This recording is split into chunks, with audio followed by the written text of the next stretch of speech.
welcome back to Dork Entertainment.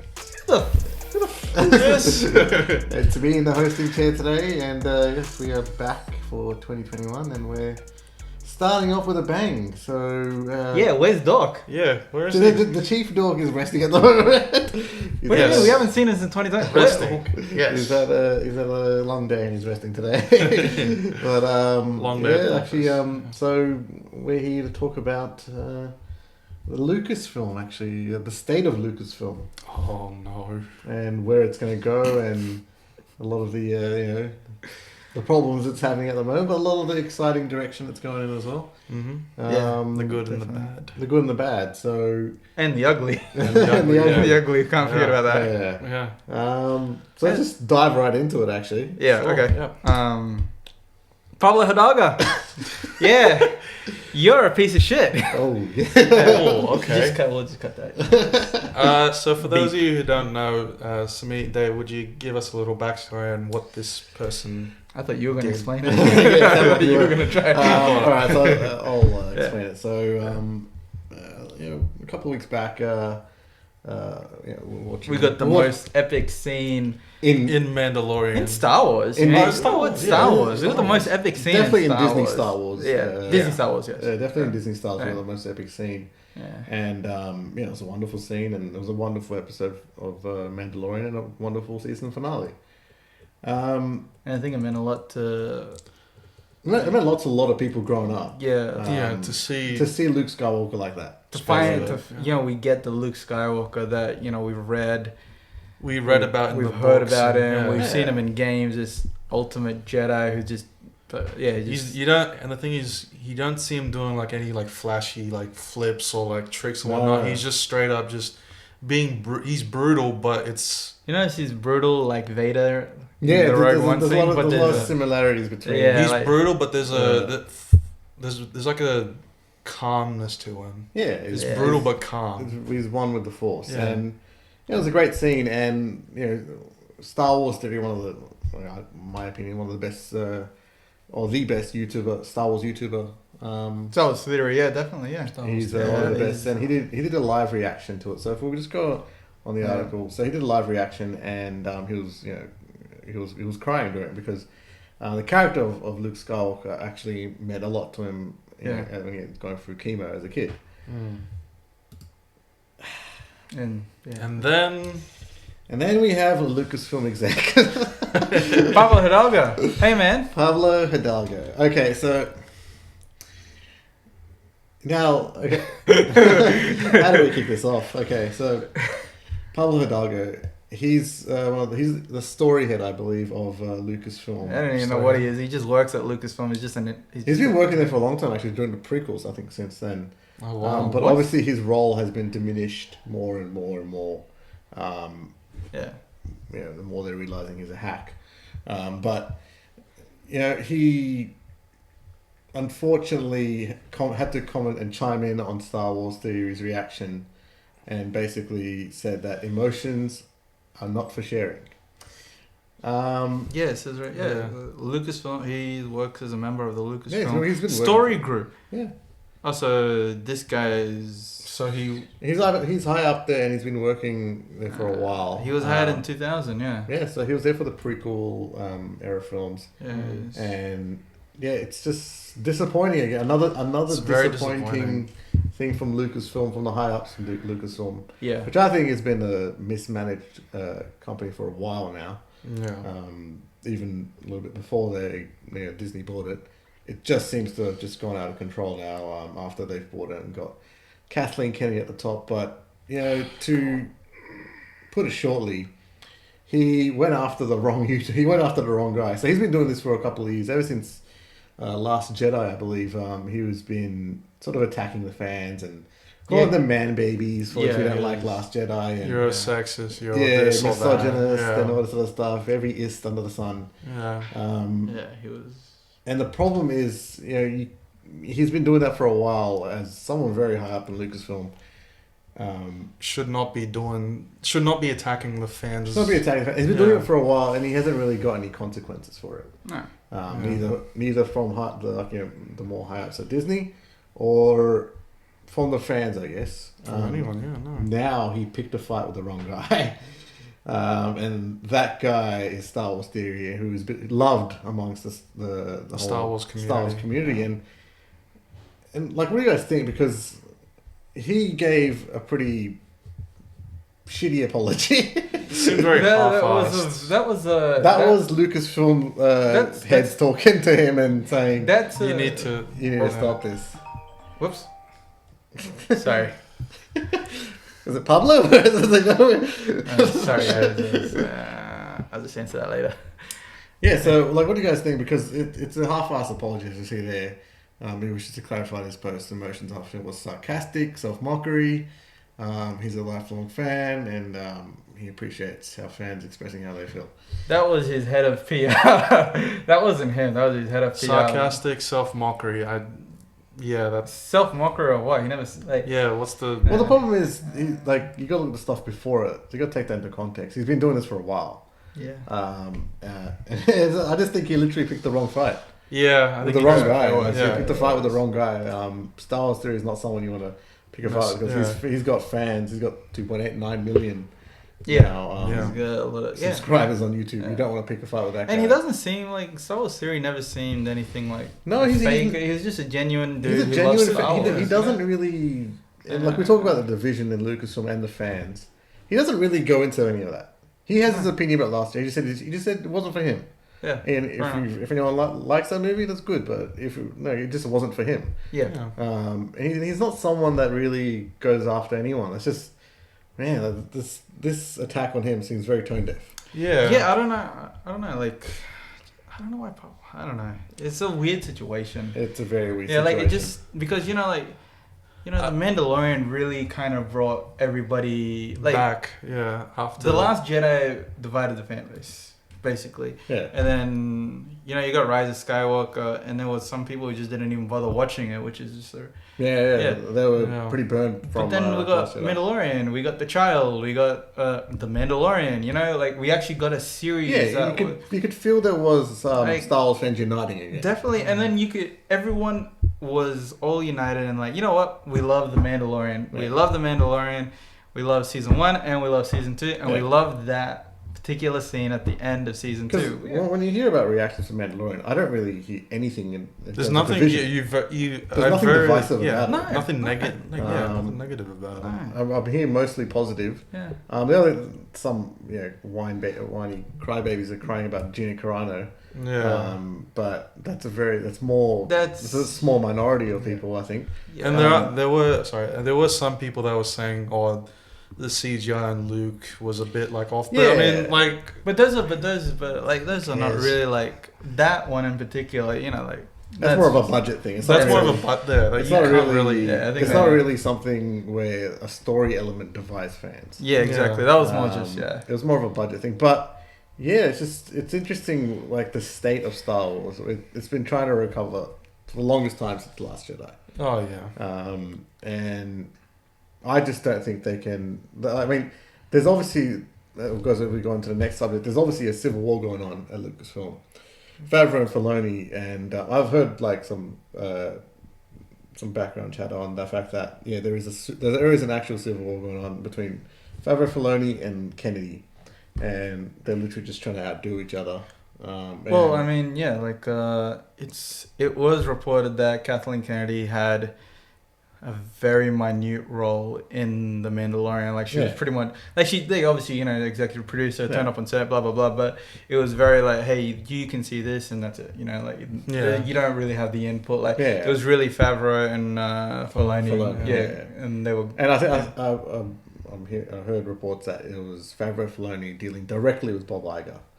That makes sense. That makes sense. So Favreau's a pretty good director himself. So you got that. He's helped Bob Iger and Disney with the MCU. Yeah. So you would think he'd have a lot of pull, and Lion King as well. And a lot of Disney. Well, he did Iron Man, which started all of it. Yeah. So let's face it. That's the thing. And as the Star Wars universe is expanding now, as we heard from the Disney Investor Day, there's a lot. They're really going hard with Star Wars on streaming on Disney Plus. Yeah. With Ahsoka, with Cassian Andor, Book of Fett. Book of Boba Fett. Acolyte, guys. The Acolyte. Yes, Acolyte. we are excited about that one. That one is gonna be the best one. Definitely. Young Palpatine. It's interesting because as we said, like Favreau's being in the whole Marvel experience. Yeah. He's also bringing and we saw this through the Mandalorian. All the Marvel directors, Taika. Yeah. Even like Ron Howard. there's some active Ron Howard, I think came as well. Or was it Bryce Yeah. Dallas Howard? Bryce Dallas Howard. Yeah, she she's in the directed MCU. one of them, No, she wasn't in the MCU. But he's bringing in a lot of his a lot of the thinking behind the MCU as well. Oh, the guy. Kevin who was, Feige is also producing yeah. a film. Was it the guy who was supposed to do the Flash movie? He did Familia. Yeah, he's one episode of the series was really good as well. It's just Warner Brothers, you guys and I messed think up. The thinking as well behind the MCU, the whole shared universe aspect. I think we're starting to see that come to fruition now with a lot of different shows. Ahsoka, the Rangers of the New Republic. They're all leading up to a mega event for Thrawn. Well, yeah, Thrawn. Bob Iger already did he already? Someone already said that someone high up in Disney already said that all the shows are going to converge at one point. Basically, like the Arrowverse, they all did that. They'll converge. Yeah. So we'll get something. I mean that's definitely something out of Marvel's playbook. Oh yeah, They could definitely do that. And it just seems like they're bringing it to Star Wars, which is good because I've heard a lot about Thrawn from the expanded universe. Yes. He hasn't really. He's made some appearances, I think, on Clone Wars and Rebels. Rebels, and stuff like that. Clone Wars. We are. There is some rumors that Robert Downey Jr. could be playing him. That's another MCU connection. Yeah, but I don't know. He's too likable. He's too likable. He's too likable, and not to just be like, that's who he is. Like he is Iron Man. Let's face it, and it's gonna be weird seeing him like that. It's like, nah, so why is Iron Man in Star Wars? Sorry, man, you gotta have someone else. Yes, this is Iron Man. So I mean, it's just interesting where we can see. But I think Star Wars is in a like. It's in a better place than it was. Much better place, yeah. Like the Last Jedi time. Yeah, we're also. The Last Jedi did some pretty bad damage to the community. But I feel like we've like as a fan base, we've kind of moved past that. We've accepted it for what it was. I mean, this Pablo Hidalgo incident is. It's not going to be the last. Blip. It's a blip on it, but it can't really take away from the positivity. No. It's and the excitement for where it's headed. But exactly. But you think after all the success that Disney has gotten from this, that no one would do something like this, and then out of nowhere it just brings into I just don't understand how this is how this works from Disney from PR perspective. It doesn't make any sense. But I think it's like exactly what you said. Like you said, he's worked for Lucas since 2000. Yeah. Yeah. So I think what it is because you guys have said that he's made comments similar to this, like through his so maybe, and no one really said anything. Maybe now the fact that he's picked a fight with someone with a big fan base, maybe now either the fans will do something or maybe Lucasfilm will be like, hey, listen, this isn't going to work or something. So, but there was also... But there needs to be consequences. That's the main thing. Well, to me, I think it's... I don't think Lucasfilm or the Star Wars fans community can move on until Kathleen is fine. She has to go, unfortunately. Because a lot of that attitude festers from the top. Yeah. And it's coming down to a lot of these employees who just are really smug and don't give a shit about the OG original trilogy fans, or basically any Star Wars fans, unless they, agree with them on stuff like the shit that was Last Jedi. I think we can all agree, Kathleen Kennedy said that she wanted to honor the original trio. That was the original Trinity. That was a lie. And I mean... That was a lie. She honored them in her way, which was to trash them. Which she wanted to trash them. I mean, Han was killed by his son, which is like one of the worst ways. Chewie was. But to be fair, Harrison Ford was kind of done with that role, so I guess No. I'm not saying anything about that. Harrison Ford was done with that role, but I mean, they could have given him something else. Come on, man! You got killed by your son. That's just messed up. I just think the whole sequel trilogy was a mess of films. Concept-wise, when you're thinking of starting a trilogy of films. You really got to have more planning behind. Although you know what, behind it. 2015, going in to watch The Force Awakens coming out, I was so excited for the rest. It was yeah. probably one of the biggest moments in cinematic history. Yeah. To see Star Wars, a sequel to Star Wars. Yeah. We've seen the prequels. Yeah.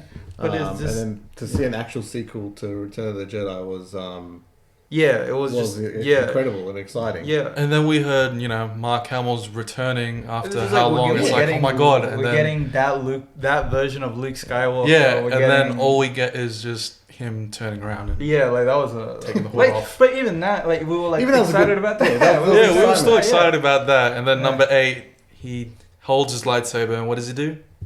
Yeah, that was. We, I just felt like, okay. that's a very important scene where he just chucks. It's very symbolic of where Lucasfilm was at that point, and what I guess the new people, Lucasfilm, Favreau, and Filoni, are trying to get away from. That whole chucking the lightsaber. But see, here's the thing now. It starts the debate again. We got the epic scene with Luke Skywalker at the end of Mandalorian, and the dude is just badass.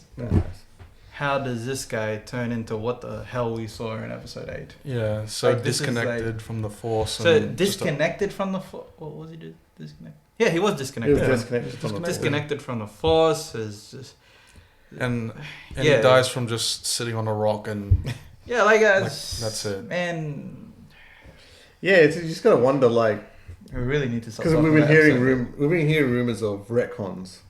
Yes. Whether Lucasfilm has the balls to do a retcon, I don't think that they will. No, because at the end of the day, I think Kathleen Kennedy has to sign that off. That's the problem. That's right? the big problem. Yeah, she was in charge of all that. And those sequels were her babies, so they're not gonna. And I mean, she's kind of pulling a George Lucas. No. And then on top of that, Force is female, so. Yes, that too. You know what? Who cares? As long as the character is good. The character wasn't great. You may. No, but like even the Mandalorian's a good example of a lot of female strong female characters. But even strong female characters done right. Yeah, they've written exactly. right. Yeah, exactly. Yeah. Rey's none of this Mary Sue the stuff. writing of Rey makes no sense in any sense of the word, and it just when you think of the actual what her character development was. What character development? Legitimately, look at episode 7, 8, and 9. There was no character. And then, like, a lot of people can hate on this and just say it's just, or we're sexist or whatever. Misogynist or whatever. But to me, what speaks volumes is the fact that the films kept on dipping in terms of box office, and the fact that really no one really talks about Rey. Is Rey as revered as Luke?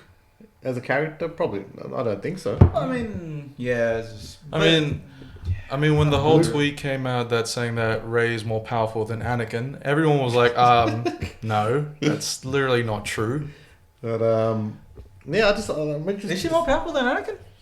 That's what they said. Really? That's so stupid. It was that's that was insane. one of the articles like, oh, Rey is more powerful than Anakin. Well, to be honest, let's face it, Anakin wasn't actually that powerful. Just saying.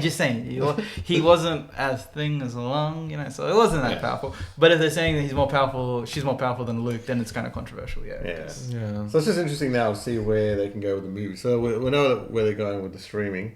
With the movies, they've got Patty Jenkins, Star Wars. But that's messed up as well. That's sad. That's sad as well. Patty Jenkins had a crappy movie in Wonder Woman 1984. Sorry, spoilers.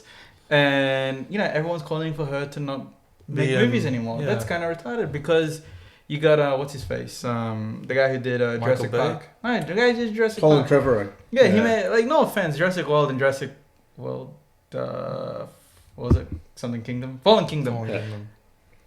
I mean, they weren't that great. Let's face it, they weren't that great. Oh, okay? But everyone's still going. Oh, we want his third movie. It's like, but his third. Yeah, it's like those kind of. Oh, I was talking about Transformers. Michael Bay isn't involved in Star Wars. No, but I'm just saying, like, how he kept doing it. This is Star Wars. Everyone Please leave the room. This is Star Wars. So like, it's Rogue Squadron is the next one, and that's planned for 2023. Yeah, and they're already that's just it's gonna see toxic stars, toxic fan, toxic or there's always a toxic fan base. And then we got Taika's film coming up, and and then we also have Kevin Feige's one as well. Yeah. So it's interesting to see from the I guess the theatrical release is that they're not really doing any episodes or anything like that. No. So for a while. got 3 movies coming up, and all 3 different movies. Yeah. All 3 different movies. But what might be interesting is what they do with Grogu, right? They've introduced Grogu as a character, and it was mega popular, way more popular than Rey and any of these other people. Yeah, that was. He was a phenomenon, and he still is. Do they do a trilogy based on him? They probably would, but then all the characters we'd have a whole range of new characters. Whole range, and like set it 100 years after the end of Rise of Skywalker. Oh, it'd have to be even further than that. Yeah. There's a new evil, and there's a Jedi. But you know what to face that evil. Yeah. I don't know. It's gotta be a very long. They're gonna have to figure out how they're gonna do it, because everyone's saying that once the Emperor died, that's it. No more like Sith, but all we need is just a series based on Darth Bane, and that's it. Trust me, guys. That's all. We're just but it's just Darth Bane, Revan Malik. What's interesting, you talk about the Palpatine and the Sith rule of 2, right? How there's always like an apprentice, and that sort of keeps the whole Sith line going forward. But that seems to be broken with Kylo and Palpatine and Snoke all dying. Yeah. So it'll be interesting to see whether they continue anything with Sith after timeline-wise after Episode 9. But they got to be, because it's got to have balance in the Force. You can't have the darkness without the light. So it could be something where they go into some other place of the universe where there is something. Yeah. Oh look! All we want to see is Korriban and the Sith. It could be Korriban. Korriban would be an interesting place. No, it's Exegol. Exegol's the Sith homeworld. Exegol's Sith homeworld. All right, so I guess we had a good discussion about it. See where all some of the problems and where Star Wars is going. Just give a like and subscribe to the video. I hope I'm doing this right. Like, share, and subscribe. Share, and subscribe. And I guess we'll see you in the next one. And mask up, guys. Mask up. And stay safe. And stay safe. Don't do what we're doing. Don't do this. This is definitely not 1.5. This is not 1.5. But we're in a good position here in New South Wales. It's looking. It's a very privileged part of the world. But All right. See you guys. Peace.